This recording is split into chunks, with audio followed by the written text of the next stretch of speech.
Su-34 Fullback menjadi jet tempur paling menakutkan bagi Ukraina, dan penghancur brutal ini ternyata bisa duduk aman di dekat garis pertempuran.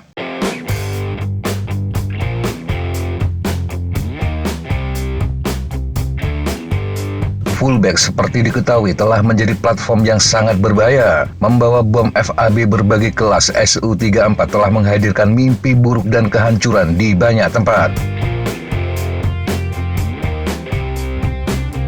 Ukraina tidak bisa berbuat banyak untuk melawan pesawat ini, selain karena Su-34 melepaskan bomnya dari luar perbatasan. Menembak jatuh bom jenis FAB adalah pekerjaan yang sangat sulit. Salah satu pilihan yang bisa diambil adalah menghancurkan pangkalan tempat Su-34 memulai serangan. Sebenarnya hal itu sangat mungkin dilakukan Ukraina. Su-34 ternyata beroperasi dari pangkalan udara Voronezh Maltsevo di Rusia. Lokasinya hanya sekitar 160 km di selatan perbatasan Ukraina. Secara logika, sebenarnya ini merupakan target paling penting dan paling rentan di Rusia. Namun tampaknya itu tidak ada dalam daftar target Ukraina untuk saat ini. Pangkalan tersebut menjadi rumah Su-34 milik Resimen Penerbangan Pengebom Pengawal ke-47 Angkatan Udara Rusia. Mereka melakukan serangan mendadak setiap hari. Jet-jet tempur tersebut melontarkan bom luncur kuat ke wilayah Ukraina dari jarak setidaknya 40 km.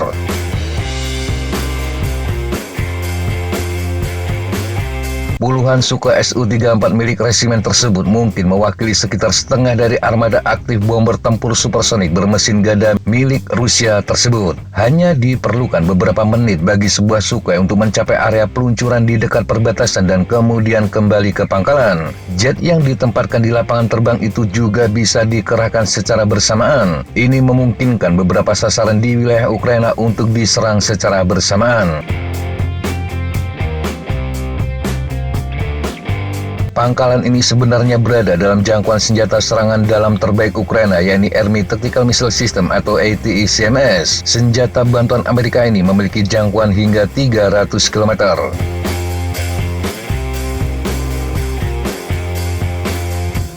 Menggunakan ATACMS menjadikan Ukraina berpotensi melumpuhkan seluruh armada operasional yang ditempatkan di sana. Tetapi masalahnya adalah Amerika tidak mengizinkan ATACMS digunakan untuk menyerang wilayah Rusia. Sementara jangkauan roket GMLRS milik HIMARS yang boleh digunakan tidak bisa menjangkau target ini.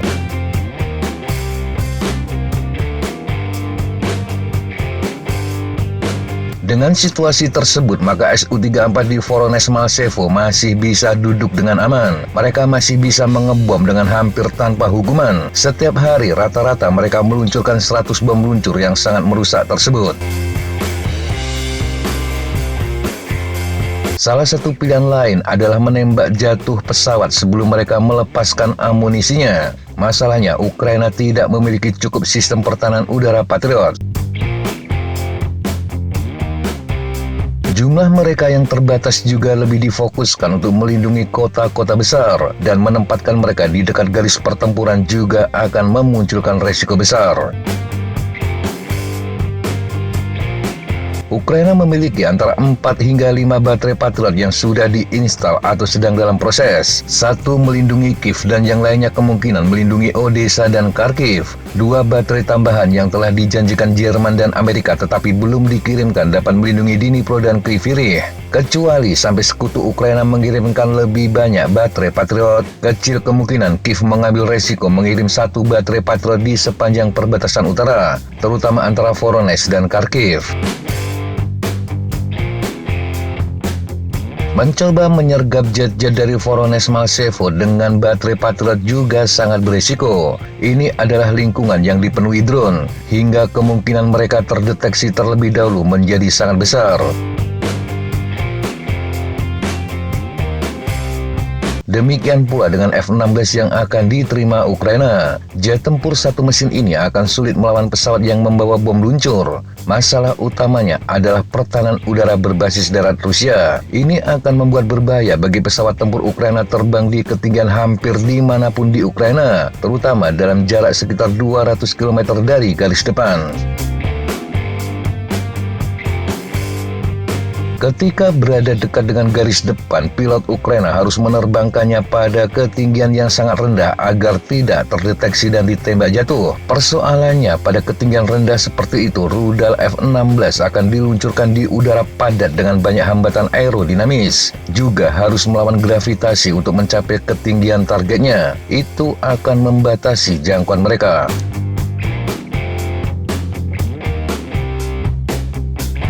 Ukraina selalu bisa mengarahkan drone serang jarak jauh ke Voronezh Maltsevo. Serangan drone baru-baru ini juga terjadi terhadap dua pangkalan Su-34 lainnya, yakni Kushchevka dan Morozov, Rusia. Keduanya sekitar 160 km dari garis depan wilayah timur. Serangan tampaknya telah merusak atau menghancurkan beberapa Sukhoi. Ada beberapa alasan kenapa Voronezh Maltsevo belum mendapat serangan besar-besaran dari drone Ukraina. Mungkin saja pertahanan udara Rusia yang padat juga mencegah drone mencapai pangkalan Sukhoi.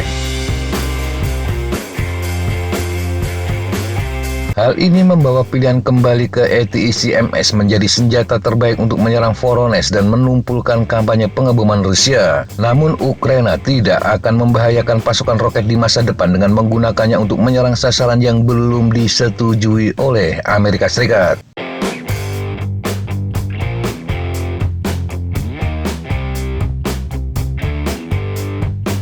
Demikian sahabat Jejak Apa informasi yang bisa kita sampaikan untuk kesempatan kali ini. Sampai jumpa di kesempatan yang berbeda. Tetap semangat dan jaga kesehatan. Salam Fly Like an Eagle, Fight Like a Falcon.